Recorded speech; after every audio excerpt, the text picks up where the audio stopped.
take me, for I am going to where the fountains are freely flowing.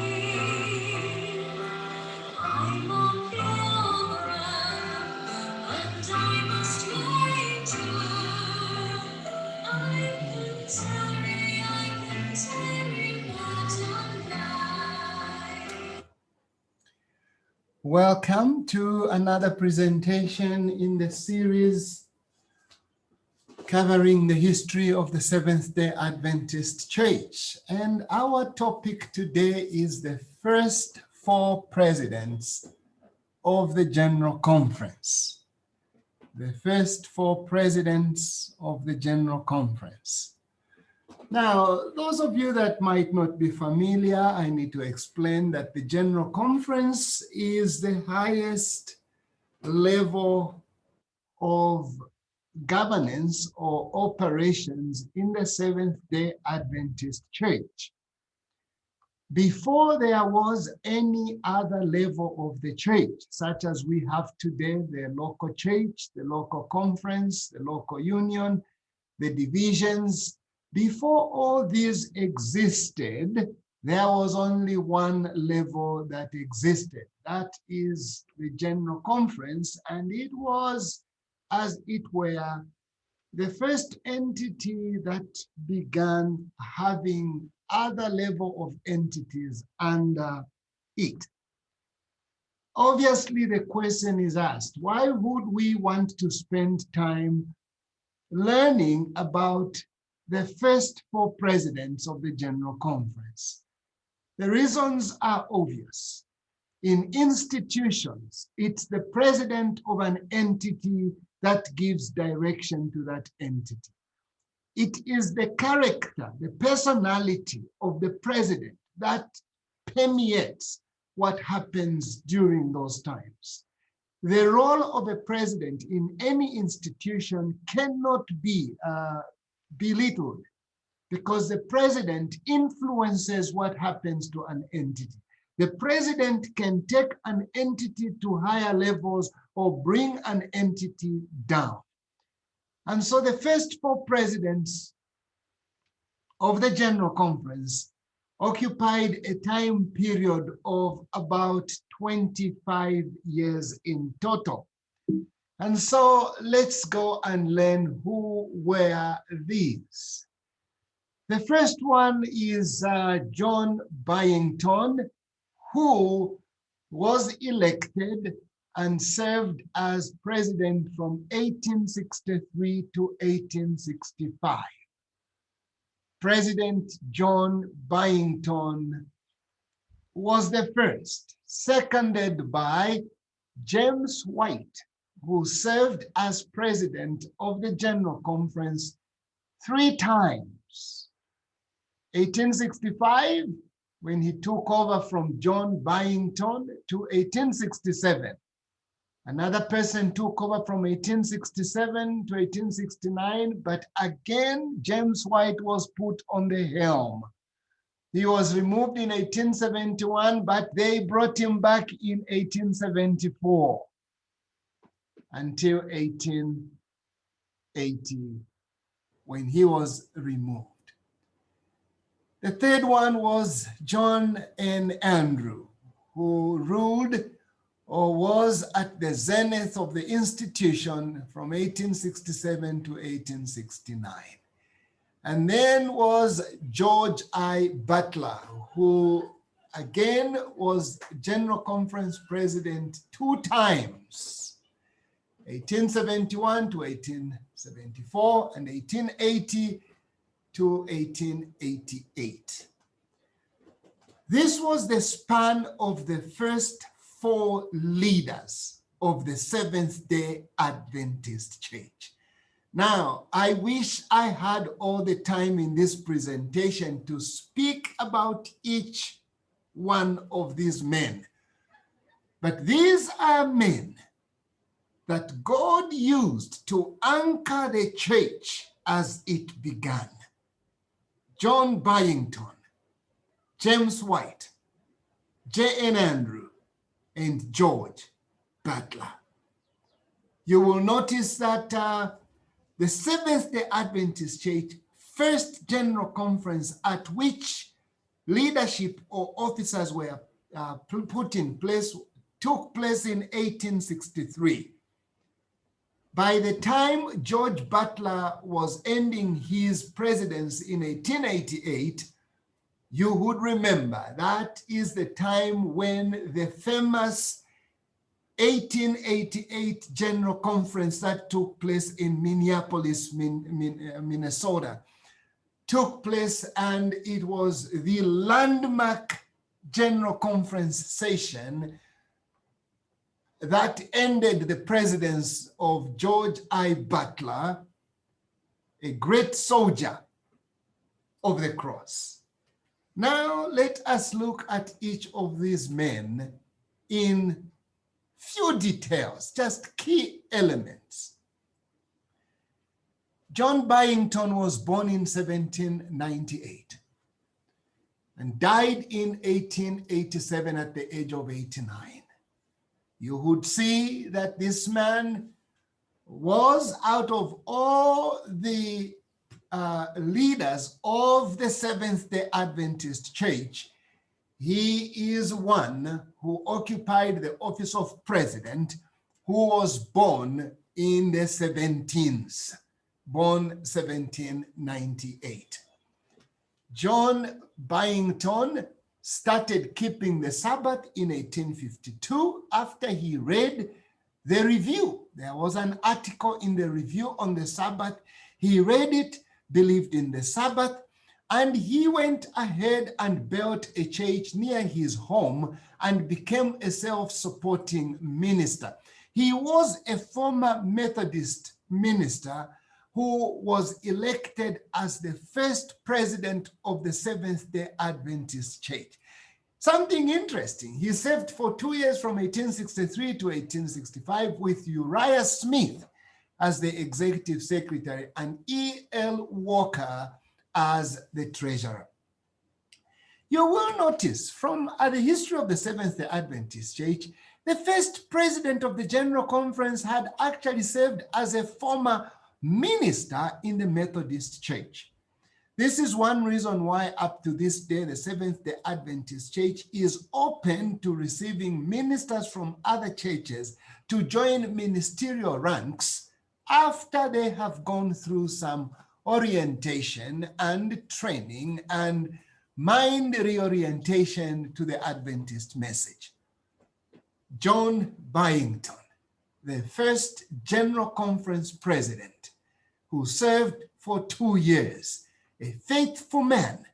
When he ended his presidency in 1865, he still lived 22 more years from 1865 to 1887 when he died at the age of 89, a faithful soldier of the cross. The second one was James Springer White. James White was born in 1821 and died in 1880 at the age of 60.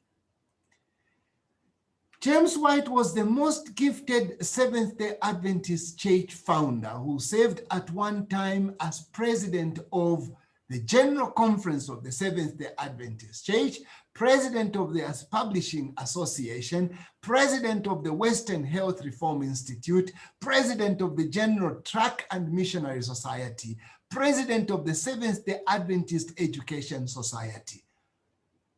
In the history of the Seventh-day Adventist Church, there are few men who were as talented as was this man. James White was a talented leader, one who could take responsibility over a lot of things and still do the work very well. This one deserves the title, usually accredited to him as the Odd General. James White is regarded as the principal founding father of the Seventh-day Adventist Church. He was a great fundraiser, an enthusiast about publishing work, a workaholic and visionary leader. It is actually stated that what took his life at the age of 60 was that he overworked himself and took himself to the grave. He's the only person to serve as General Conference President 3 times. And he was a husband to a prophet, a role that's not easy to play. He won himself out towards the end of his life and died in 1881.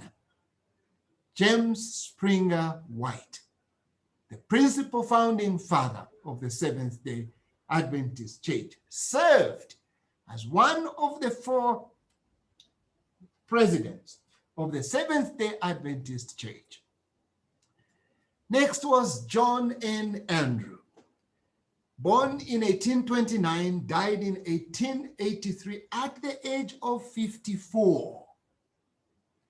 He was one of the key people instrumental in organizing the Seventh-day Adventist Church in 1861 when it received its legislation and the registration as a movement, and in 1863 when it held the first General Conference session.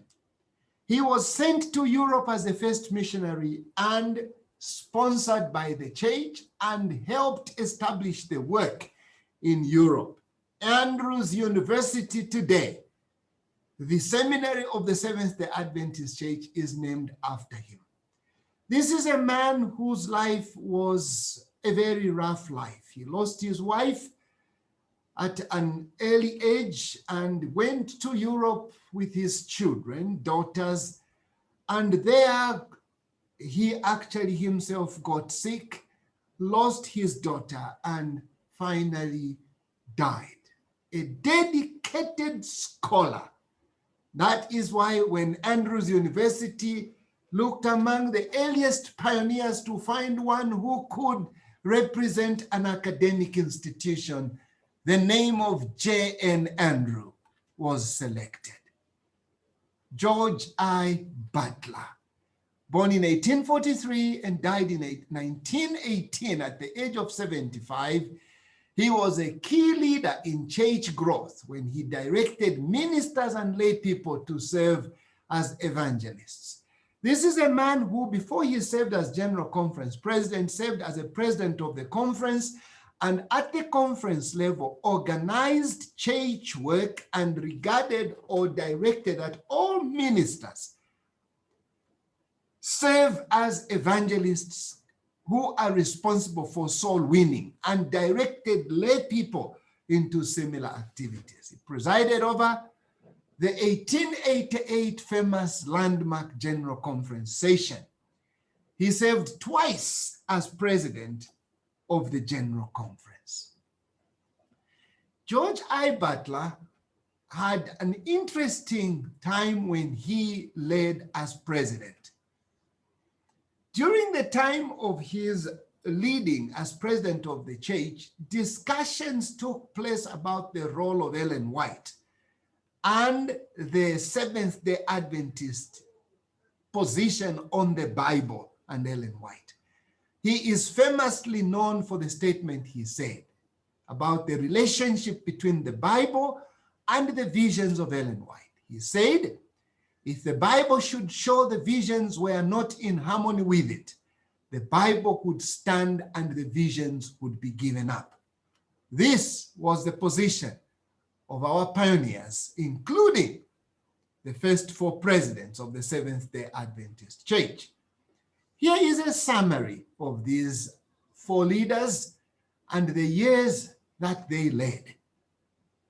You would notice that John Byington served for 2 years, then came James White, Andrews took over, again James White, George Butler took over, again James White, again Butler took over. One of the issues that the Seventh-day Adventists dealt with in the times when James White and George Butler were presidents was the issue of where does the authority in the Seventh-day Adventist Church reside? In order for you to appreciate the statement issued in 1876, you need to know that there were actually, it had the Seventh-day Adventist Church presidents began having the issue of what authority does a president have. At one point, they actually voted that the title president should not be used because it assumed to give too much power and was more of a secular title than the title appropriate to a spiritual leader. But it stayed, it has stayed. Contrast this with the fact that in the Catholic Church, the Pope is the highest authority in the Catholic Church, and what he speaks ex cathedra is and should go unchallenged. In the Seventh-day Adventist Church, such moments arose. The voices would come from what the General Conference president would want and desire, such as the controversy of the 1888 over righteousness by faith. There were also the voice of Ellen White, the prophet in the Seventh-day Adventist Church. There was also the General Conference session when they met as a body of believers.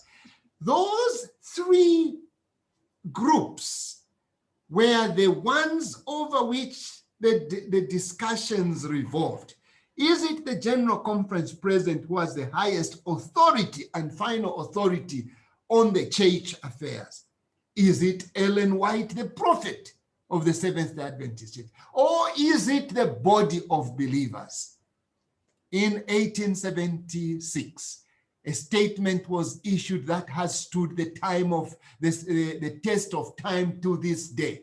The statement reads, "The highest authority among Seventh-day Adventists is found in the will of the body of that people, as expressed in the decisions of the General Conference when acting within its proper jurisdiction. Such decisions should be submitted to by all without exceptions, unless they can be shown to conflict with the word of God and the right of individuals' conscience."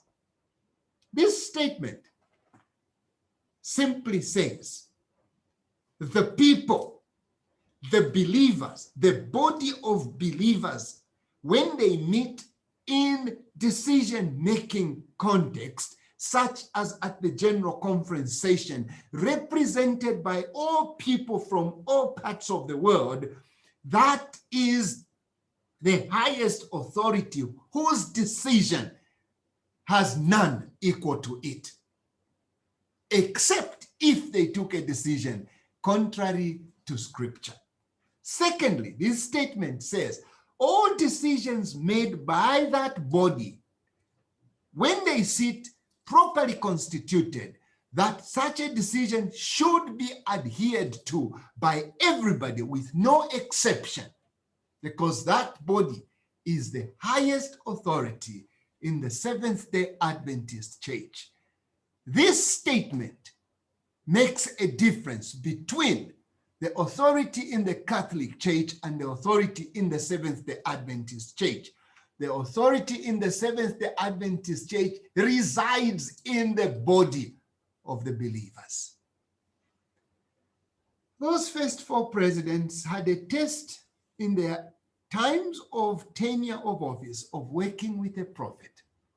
From the earliest days of her ministry, which started in 1844 December, Ellen White's colleagues had seen her as an instrument through whom God provided direct encouragement, counsel, and reproof, but not as the source of some new belief or doctrine. Such doctrines came from the Bible. Reflections. Number one, do not wait for big things to serve. John Byington, after accepting the Sabbath, built a church near his home. It is those small things that we do when we are not even in office, that makes other people see how much we are committed to God, to his church, and to his cause. No wonder when they looked for the first president, the name of John Byington was selected. Number two, great and talented people sometimes get tempted to assume too much work and in the process fail to see the giftedness of others. This statement would qualify to a certain extent for James White. Gifted as he was, toward the end of his life, he almost saw that his voice was the strongest and had to be respected than other voices from other church leaders. Number three, sometimes very hard things happen to good people, even to faithful leaders. This would be spoken of J.N. Andrews, who lost his wife. He himself got sick and lost his daughter. The truth of the matter is, in spiritual journey, good people get bad things sometimes happen to them. Lastly, leaders are human. They can err. President Joy I Butler, who presided over the 1888 General Conference session in Minneapolis, was on the wrong side on the topic righteousness by faith. And Ellen White had to stand for what was right. The good thing is, later on, President George I. Butler accepted and apologized that he was wrong. But you know what? Leaders are human. They can err. As you reflect over these things, keep in mind, the Lord has laid his church. To this day, it stands, made up of people, but made up of people who love the Lord and walk in the ways of the Lord. If you love the presentation that has been made and you would like to subscribe, please hit the subscription